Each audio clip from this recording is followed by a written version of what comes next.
이스라엘이 바벨로니아의 느부갓네살 황제에 의해 멸망당할 때 하나님을 예배하던 예루살렘 성전의 모든 집기와 성물들을 바벨로니아로 가져갔습니다. 이것은 그들의 존재의 이유가 사라지는 것과도 같았습니다.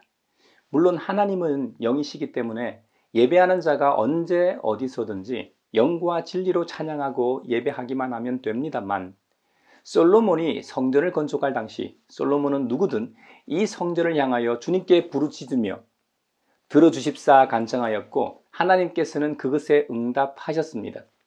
그런 면에서 볼 때 상징적으로 하나님과 이스라엘 사이에는 관계가 끊어진 단절 상태가 된 것이죠. 이스라엘 사람들을 포로로 사로잡아온 바벨로니아 사람들이 유대인들의 노래를 자신들의 잔치에서 흥을 돋우기 위해 부르라고 합니다. 여러분, 유대인의 노래는 오직 하나님을 찬양하는 노래입니다. 오직 주님만을 위한 노래, 즉 주님의 노래입니다. 근데 그 노래를 이방신을 섬기는 자신들을 위해 부르라고 명합니다. 참 기가 막힌 상황입니다. 이에 시편 137편에서는 복수를 구하는 기도를 하고 있습니다. 우리가 어찌 이방 땅에서 주님의 노래를 부를 수 있냐는 겁니다. 주님을 예배하던 예루살렘을 어찌 잊을 수 있겠습니까? 그때가 얼마나 그리웠을까요? 그래서 만약 이스라엘 자신들이 예루살렘에서 역사하셨던 주님을 잊는다면 자신의 오른손이 말라 비틀어져 버리라고까지 노래하며 이 바벨로니아를 저주합니다. 하나님께서는 믿음의 조상 아브라함을 갈대아 우르에서 부르시고 약속의 땅 가나안으로 인도하셨습니다. 그때 아브라함에게 복의 근원이 될 것이라고 약속하셨죠.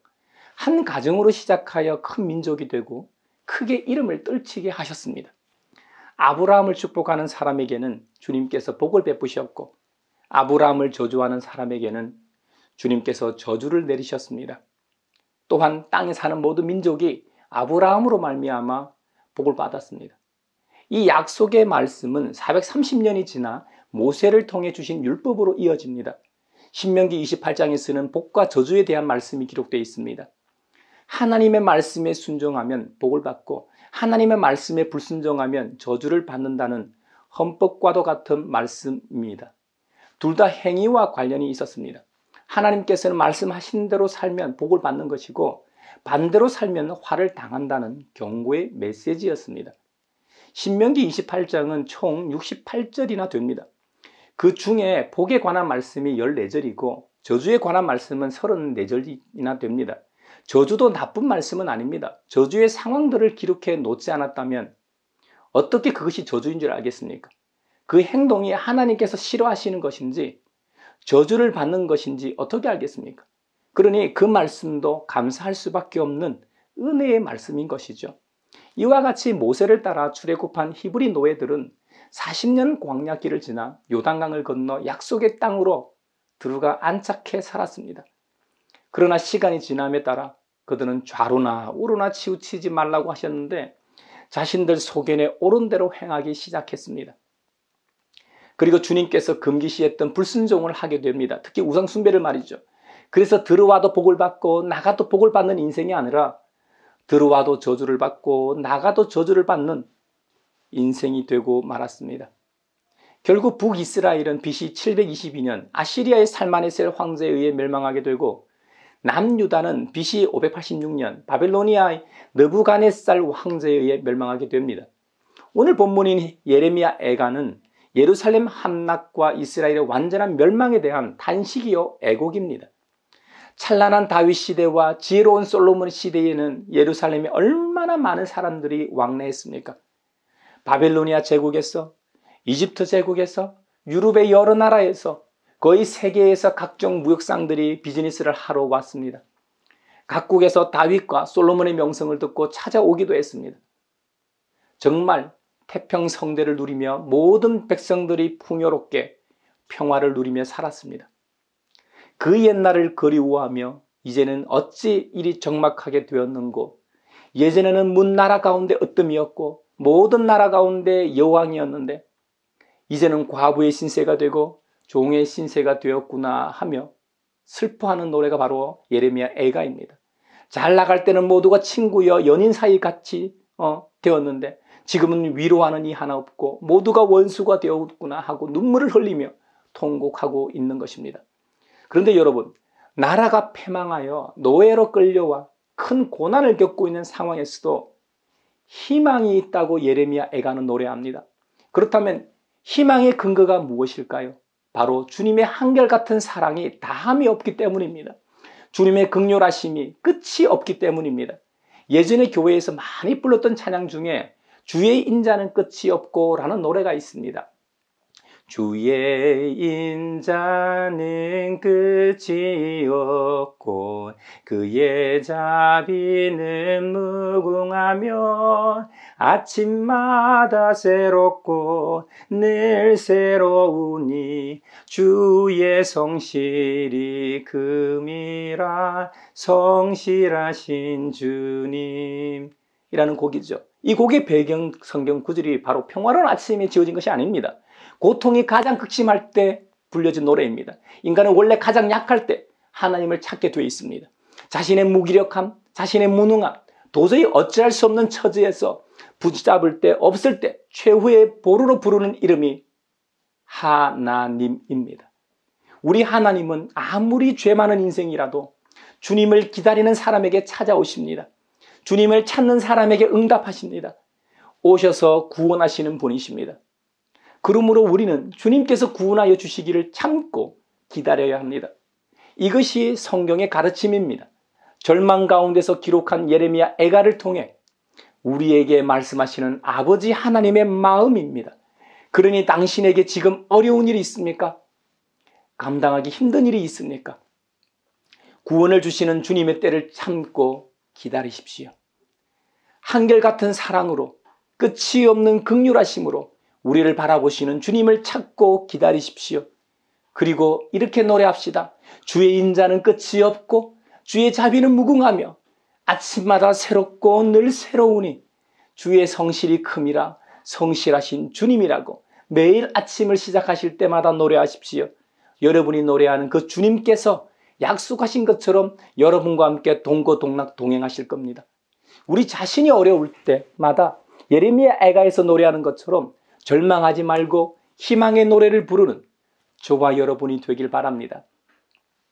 주님의 제자로서 그리스도인 된 우리는 사도 바울처럼 타인을 위해서도 감사하며 기도해야 합니다. 디모데후서 1장에 보면 사도 바울은 디모데를 위해 편지를 보냅니다. 바울 자신은 복음을 전하는 선포자와 사도와 교사로 임명을 받았다고 합니다. 그래서 본인은 당연히 복음을 전하다 당하는 고난을 부끄러워하지 않는다고 합니다. 이에 자신의 제자여 영적 아들인 디모데에게도 바울 자신을 본받아 그 맡은 바 소임을 다하라고 당부합니다. 하지만 이 일은 네 혼자 하는 것이 아니라 그리스도인의 거룩한 영이신 성령님께서 함께 하시기 때문에 걱정 말라고 격려합니다. 바울은 그리스도인들의 행함은 믿음의 행함이라고 말합니다. 우리가 구원받은 것은 우리의 행실의 결과가 아닙니다.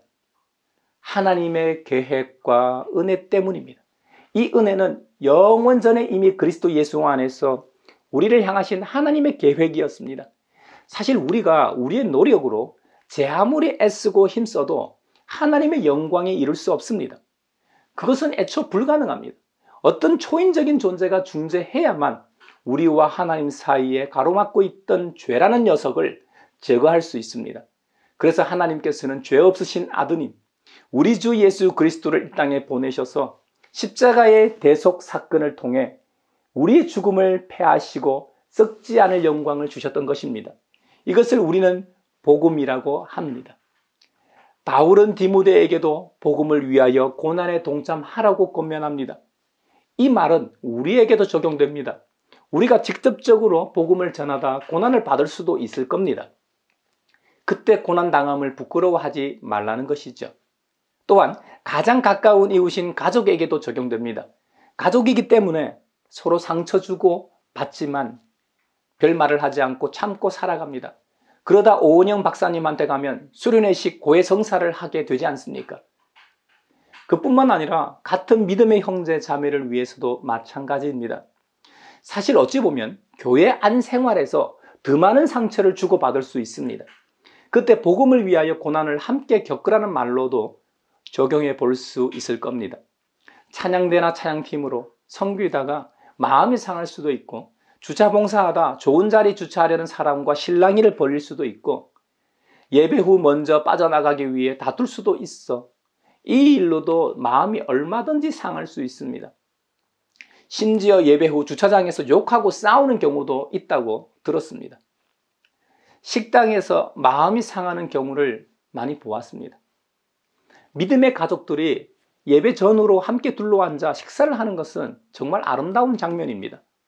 줄 서서 먹는 경우에서도 우리는 새치기하는 경우를 볼 수 있고, 먹는 자리 갖고도 다투는 경우를 봤습니다. 그 자리는 자기들이 늘 앉아 먹는 지정석이라는 것이죠. 밥 한 끼 먹는데 자신이 늘 먹던 자리가 아니면 좀 어떻습니까? 주님의 사랑을 논하는 사람들이 다른 자리도 아니고 밥 먹는 자리 하나 양보 못합니까? 또 식사를 준비하는 사람들은 보통 1년이나 분기, 적어도 한 달씩 돌아가면서 봉사를 합니다. 그러다 보니 서로 비교하게 되고 본의 아니게 서로 험담하게 되더라고요. 복음에 충성하는 것, 복음과 함께 고난을 받는 것은 교회 밖에서 전도할 때만 필요한 것이 아닙니다. 정작 교회 안에서 더 필요한지도 모르겠습니다. 이런 점에서 목사된 제가 말이죠, 더 조심하고 복음과 함께 고난을 받아야 할 겁니다. 그러니 믿음의 형제자매 여러분, 우리 모두가 그리스도 안에서 믿음의 한 가족 구성원이 됐으니 함께 복음의 짐을 짊어집시다. 우리 주님 예수님께서는 사람들이 살아가다 보면 걸려 넘어지게 하는 일들이 생기지 않을 수 없다고 말씀하셨습니다. 그래서 항상 스스로 조심하되 혹 믿음의 형제가 죄를 짓거든 꾸짖고 반면 회개하거든 그 즉시로 용서하라고 하셨습니다. 심지어 하루에 7번 죄를 짓고 7번 돌아와서 회개합니다. 용서해 주세요 하면 용서해 주라고 하셨습니다. 굉장히 힘들죠. 이 말씀을 들은 제자들이 예수님께 간청합니다. 주님, 우리에게 믿음을 더하여 주십시오. 맞습니다. 이런 일은 믿음이 필요합니다. 사실 용서하는 일은 결코 만만하거나 쉬운 일이 아닙니다. 속담에 되로 주고 말로 받는다는 말이 있죠. 이 속담의 원뜻은 친구에게 돈을 빌려 주었더니 친구가 고마워하며 몇 배로 더 갚을 때 사용합니다. 하지만 현실 세계에서는 반대로 적용되는 것 같습니다. 길을 가다 한 대 맞으면 어떻게 합니까? 한 대 더 때립니다. 속담과는 반대로 대로 받고 말로 돌려줍니다. 이게 현대를 살아가는 우리의 모습 아닐까요?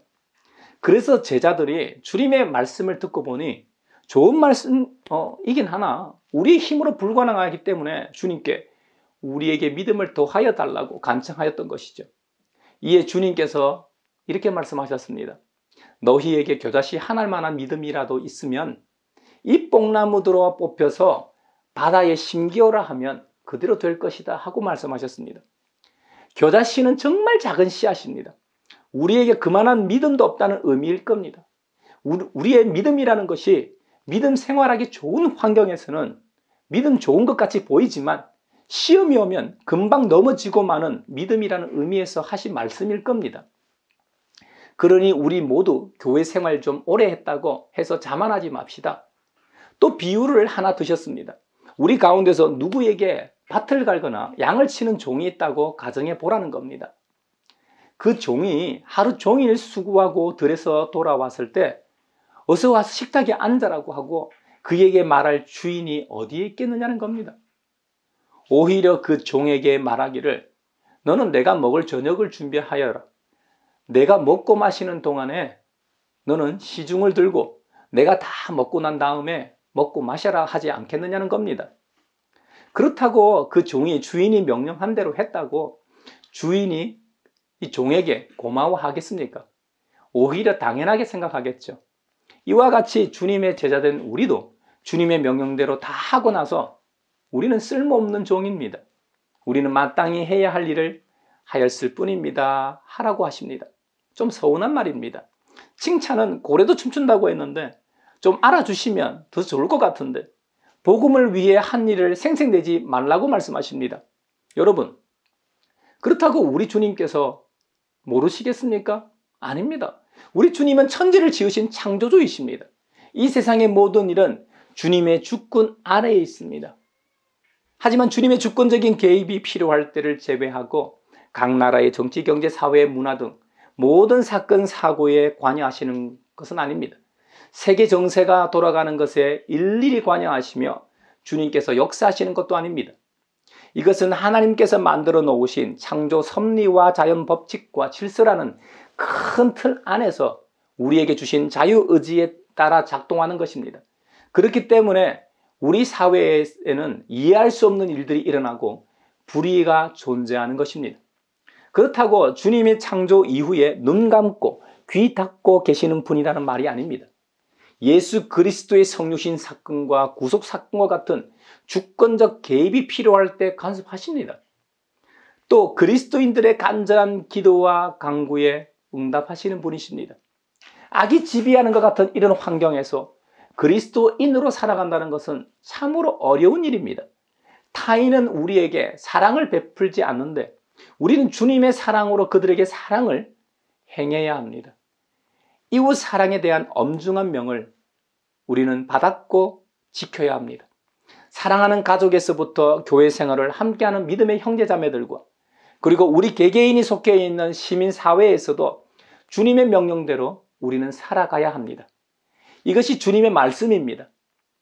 우리가 주님의 말씀대로 살았다고 해서 자랑하지 말라는 겁니다. 오히려 우리는 쓸모없는 종입니다.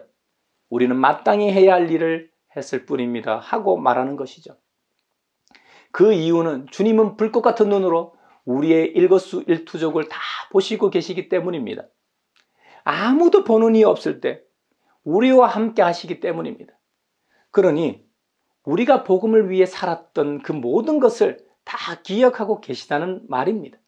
우리가 믿음으로 산 모든 일들, 사도 바울처럼 복음의 빚진 자로서 살아왔던 모든 시간들을 다 알고 계신다는 의미입니다. 그러니 우리 스스로 자랑할 필요가 없습니다. 주님 말씀처럼 이 땅에서 상을 받으면 받을수록 하늘나라에서 상급이 없어집니다. 잠깐 사는 세상에서 우리의 착한 행실에 대한 상을 받길 원하십니까? 아니면 영원한 나라에서 영원히 누릴 상을 받고 싶으십니까? 우리 모두가 오늘 말씀처럼 절망 가운데서도 희망을 잃지 말기를 바랍니다. 우리 주님의 인자는 끝이 없고 주님의 자비는 무궁합니다. 아침마다 새롭고 늘 새롭습니다. 그러므로 주님의 성실하심을 노래하며 그때를 기다리십시다. 그리고 복음을 위하여 받는 고난을 부끄러워하거나 두려워하지도 맙시다. 너무도 당연하게 생각해서 소홀하기 쉬운 믿음의 형제자매에 대해서도 관대하고 서로 관용을 베푸시길 바랍니다. 또 주님의 말씀대로 종이 명령을 받은 대로 다 했다고 해서 자랑하지도 맙시다. 하늘 아버지께서 다 아시기 때문입니다. 여러분, 하늘 아버지께서는 우리가 이 세상을 살아가면서 필요한 건강과 물질과 친구와 여러 환경과 여건과 모든 것이 우리에게 있어야 할 줄을 다 아십니다.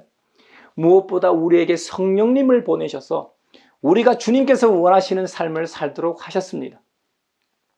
이번 한 주간도 우리 모두가 주님께서 기뻐하시는 생활을 하길 바라며 축복합니다.